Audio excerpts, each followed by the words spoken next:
नमस्कार साथियों। मैं अनीता श्रीवास्तव आपका हार्दिक अभिनंदन करती हूँ।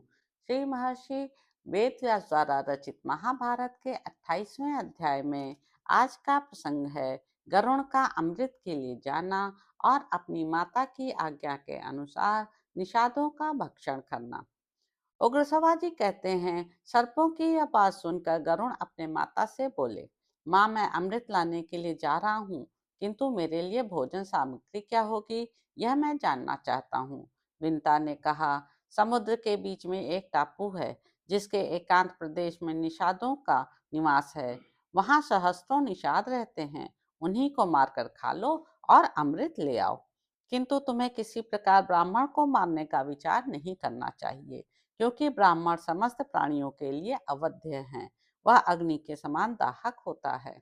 कुपित किया हुआ ब्राह्मण अग्नि, सूर्य, विष एवं शस्त्र के समान भयंकर होता है। ब्राह्मण को समस्त प्राणियों का गुरु कहा गया है। इन्हीं रूपों में सत्पुरुषों के लिए ब्राह्मण आदरणीय माना गया है। तात, तुम्हें क्रोध आ जाए तो भी ब्राह्मणों की हत्या से सर्वथा दूर रहना चाहिए। ब्राह्मणों के साथ किसी प्रकार का द्रोह नहीं करना चाहिए। अनग, कठोर व्रत का पालन करने वाला ब्राह्मण क्रोध में आने पर अपराधी को जिस प्रकार जला कर भस्म कर देता है, उसी तरह अग्नि और सूर्य भी नहीं जला सकते। इस प्रकार विविध चिन्हों के द्वारा तुम्हें ब्राह्मण को पहचान लेना चाहिए।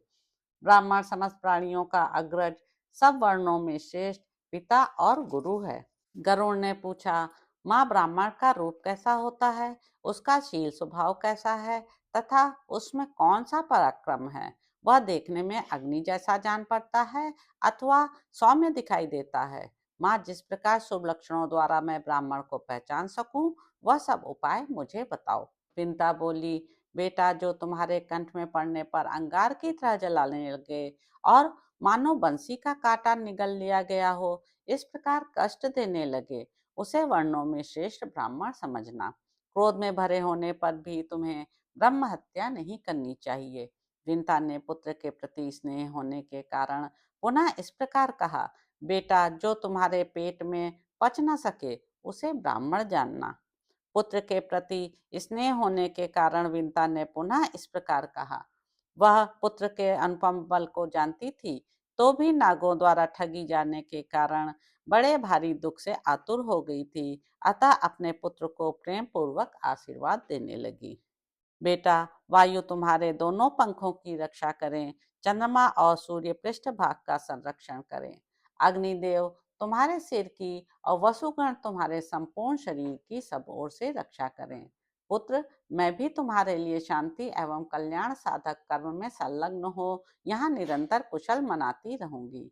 वत्स, तुम्हारा मार्ग विघ्न रहित हो, तुम अभीष्ट कार्य की सिद्धि के लिए यात्रा करो।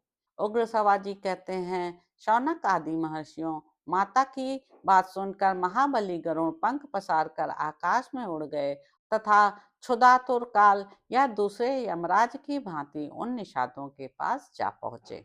उन निषादों का संहार करने के लिए उन्होंने उस समय इतनी अधिक धूल उड़ाई, जो पृथ्वी से आकाश तक छा गई।